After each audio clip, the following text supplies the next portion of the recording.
पंकज जी चंडीगढ़ से। राधा वल्लभ श्री हरिवंश। महाराज जी आपके चरणों में कोटि कोटि प्रणाम। महाराज जी मैं माँ दुर्गा का भक्त हूँ। माँ दुर्गा के दर्शन करना चाहता हूँ, तो मैं क्या करूँ कि वो जल्दी आ जाए महाराज जी। जब बच्चा माँ की गोद में बैठना चाहता है तो सबसे पहला उसका कार्य होता है खिलौने खेलना बंद करता है।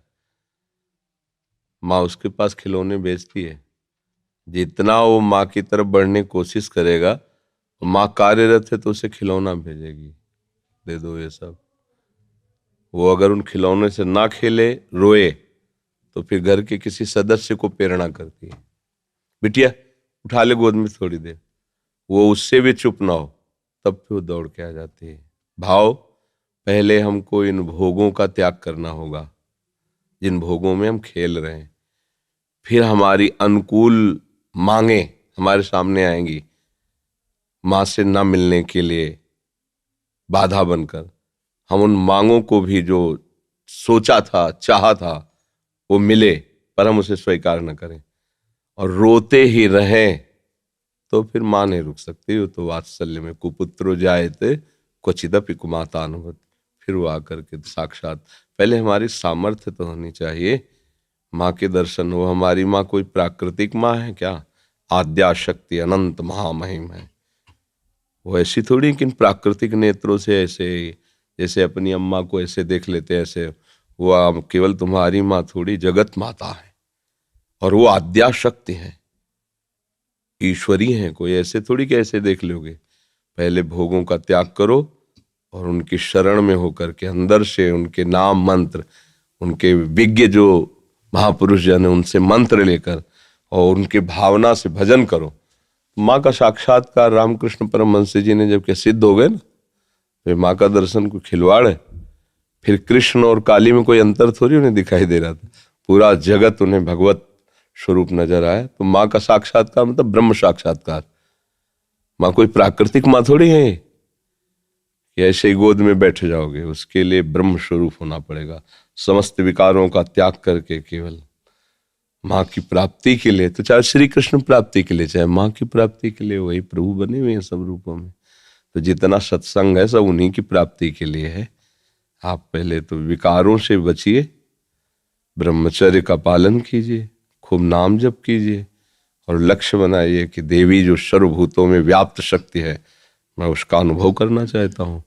वो आ जाएंगी, कृपालु हैं, कृपा करके दर्शन दे। देवी प्रपन्नार्ति हरे प्रसीद, प्रसीद मातर जगतोखिलस्य, प्रसीद विश्वेश्वरी पाहि विश्वम, त्वमीश्वरी देवी चरा चरस्य। हे देवी आप ही चराचर रूप में विराजमान हो। आ गई ना सिद्धांत के सर्वम खलविदम ब्रह्म वासुदेवा सर्वम, आ गया ना। तो एक ही बात है, वो तत्व तो एक ही है, चाहे उसे माँ कहो चाहे पिता कहो, चाहे दोस्त कहो चाहे प्रीतम कहो। वही सखा है, वही प्रीतम है, वही माँ है। तुम जिस भाव से भजोगे आ जाएगा। तुम्हें माता च पिता तुम्हें, तो वही शिव है, वही शक्ति है, कोई दो तो है नहीं। वही माँ है, वही पिता है। आप माँ भाव से भजोगे, हमारे प्रभु माँ भाव से आ जाएंगे। पर उनके आने के लिए जो स्वागत तैयारियां करनी वो हमें करनी होगी। हमारे हृदय में जो अभी कूड़ा करकट वासनाएं हैं, ये हटानी पड़ेगी। खूब नाम जप करे और भाव से चले तो तुम्हारी बुद्धि में ही प्रकाशित हो जाएंगी। या देवी सर्वभूतेषु बुद्धि रूपेण संस्थिता नमस्तस्यै नमस्तस्यै नमस्तस्यै नमो नमः। विराजमान हो जाएंगे बुद्धि में। देख मैं आ गई। उनके प्रचंड तेज को कोई सह सके नहीं। जब तक भजन के द्वारा अंतःकरण निर्मल, उनके प्रचंड तेज को सह सकते हो। वो शिव शक्ति है, अम्बा है, आद्या शक्ति है। और एक अंश में सूर्य विद्यमान, आंख मिला के देखो 12 बजे दोपहर के, और अनंत सूर्यों जैसी कांति माँ भगवती की है।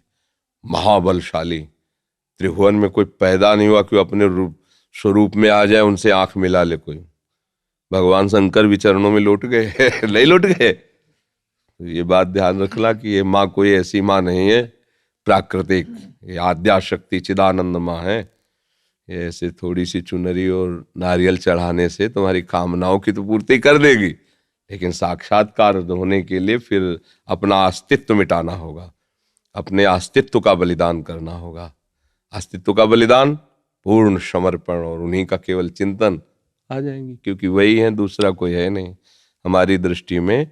सब एक ही परमात्मा है, उसे किसी भी नाम रूप से आप पूज कर प्राप्त कर लो, वही है, दूसरा कोई है नहीं। समझ गए? महाराज